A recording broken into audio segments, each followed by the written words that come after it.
Today I ducked up by almost kidnapping the wrong grandma. My mother's side of the family lives in Japan. Since I lived abroad ever since I was a child, I haven't met my grandmother in a long time. I'm closer to my paternal grandmother. Anyways, my grandma has always been afraid of flying, so she hasn't traveled abroad in 10+ years. But this year, she decided to come visit us because her time is running out.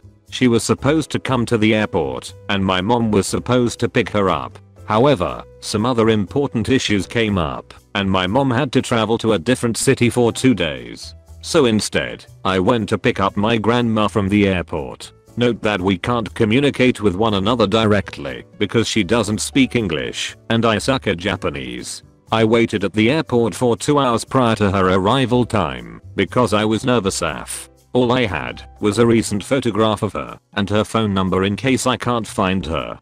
People arrived and I kept waiting for an old Asian lady with snow white hair to come out. I tried calling her phone number, but it seemed like she ran out of battery or intentionally turned it off. After all, she's not tech savvy and she barely manages to dial our phone number because she's very old. Age is approaching 90. From the terminal, I saw an Asian lady come out. She had white hair and looked exactly like the lady in the photograph I'm holding. I assumed it's my grandma, so I approached her and said welcome in my super broken Japanese. She responded very kindly and said something I can't understand. I told her in English that we'll talk more when mom's around to translate. I offered to take her luggage and we walked out together. We got home and I fixed my grandma some food and showed her to my empty brother's room. Sick brother's empty room. I assumed she must be tired, so I left her to be. Roughly 3 to 4 hours later, my mom called me and asked why I haven't gone to pick up grandma.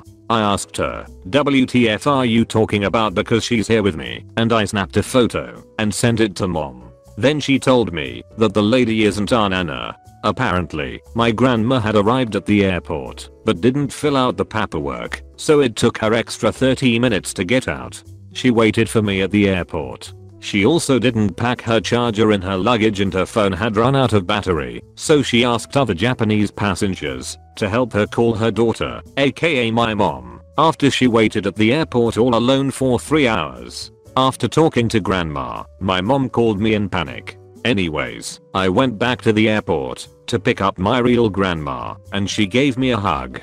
I came back and talked to my fake grandma by having my mom translate our conversation via phone call. She was just an old lady from Japan whose family signed her up for a spa getaway retreat after her husband passed away and thought I was from the agency to pick her up. I asked which resort she booked, saw her itinerary papers, and drove her to the place she signed up for.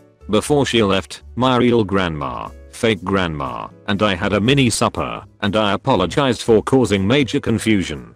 Before I dropped off my fake grandma at the resort, she tipped me. Edit. Fake grandma looks like this. Please don't say that I subjected her to a hostile environment for making her sit on the floor. She kept on sitting on the floor. She was so nice to me, never lost her cute smile, and tried to talk to me in Japanese, but I couldn't understand her. This is the one and only photo I have of her, which I sent to my mom. She was okay with me taking a photo of her, but if someone on Reddit is her family member and want this photo taken down, send me a message, and I'll do so upon verification that you're her relative. Real grandma looks like this. This photo was taken by my mom at night. She probably lolled at my failure. By the way, this was the photo I had to guide me at the airport. This photo was literally the only photo my mom had of grandma from the last 5 years because she hated taking photos. Please note that it doesn't really show her face, so I was mostly looking for white hair plus old plus short Asian grandma at the airport. For those who need proof of the bill I received, Asian money envelope. She had given me the money in that white envelope. The envelope is from a Korean foreign currency exchange bank, which makes me assume that she visited Korea prior to her travel here. She also left some coins at my house. Don't know if fake grandma left them or my real grandma. I'll have to ask. She gave me money. Brand new thin ass money. She left these coins behind. TLDR, I picked up a fake grandma, left my real grandma hanging at the airport. My mom panicked and called me, and I handled the situation.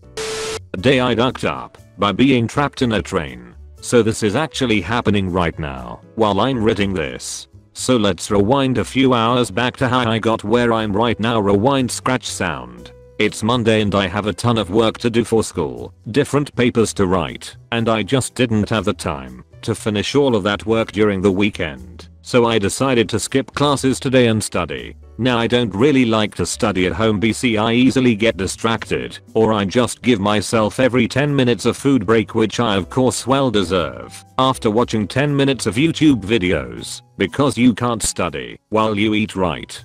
So my favorite place to study is on a train. Now I need to mention here that I live in Switzerland and our public transport is more than amazing. Seriously, it's so good you get annoyed by it at some point. So why do I prefer to study on a train?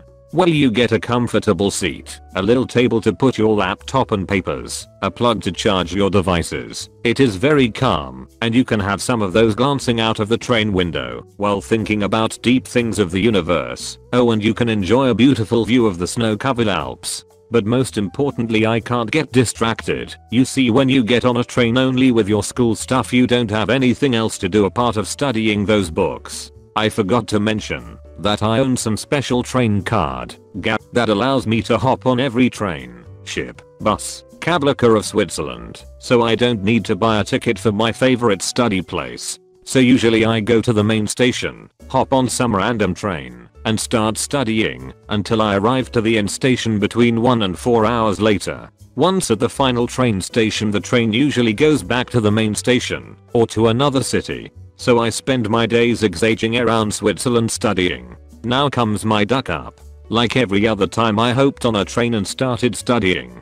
2 hours later I arrive at the final train station. Everyone else gets off. I continue to work, very focused on my paper, waiting for the train to leave the station again, either to a new city or back to where I came from. After some minutes you always hear a message through the speakers which asks everyone kindly to leave the train in 4 languages BC Switzerland. I know this message by heart now in all of the languages. I always ignore it, still waiting for the train to leave the station. So the train finally leaves and I continue studying. Now after some minutes I realize that the train isn't going along the usual tracks. After years of doing this, I start to know which tracks go where by heart. A bit confused but not alerted, I keep studying. Now the train comes to a stop. I guess we arrived at the next station. After around 10 minutes I look out of the window and that's the moment I realize I ducked up. The train is in the middle of a huge, massive, enormous field of side tracks where the train company parks their trains and cargoes.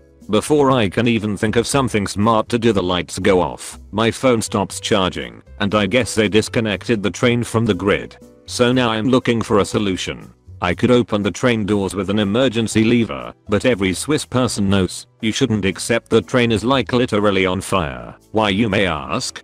Because if they argue that it was not an emergency, you need to be able to pay a fine that is around $3,000. I'm not able. Also, not all of the tracks I see seem to be side tracks. Every 30 minutes there is some high-speed train rushing through this field, every time on a different track, but impossible to see which ones. If I would get out of the train I would need to run over this field of tracks, avoiding trains going at full speed randomly changing tracks. So here I'm now sitting writing this TIFU, wondering if I should start making myself comfortable for a night, or if I might get out of here. TLDR, I got on a train to study, ignored the please leave the train message. Now trapped in a train surrounded by high-speed trains rushing around my wagon, which is parked on a side track. Update. So unfortunately my phone battery died shortly after I posted this. Before anything else, I made it out. How so? While my phone was dead and my laptop still had some battery, I decided to work on my paper until my laptop dies or something changes in my situation. I mean, I was not in danger or anything as long as I stayed inside. So while I was focused on my paper, someone knocked on the window. 2 track workers in yellow neon clothes. Immediately I start screaming through the thick window glass to communicate. I understand that they are from the German train company and that they need to get a guy from the Swiss train company, so I guess I'm at GRCH border. After 5 minutes they both return with a Swiss track worker and a German border police officer. Yeah, I almost shut my pants realizing that I might be in so deep in shot that I should get my diving equipment. The Swiss track worker opens the train door with some special key and instantly the police officer asks me if I'm a Swiss or European Union citizen. FYI, because of the migrants crisis they are a bit more sensible lately. Being both CH and EU citizen, I say both. He doesn't think it's funny. I show him awkwardly my Swiss ID card. He notes down my name and number. They then kindly bring me to the closest train station, being in Germany. On the way I ask the police officer if I will get a fine. He says that I didn't break any law, so it is up to the Swiss train company. So here I'm now back in a train, but this time heading home, wondering if the Swiss train company might ban me for life.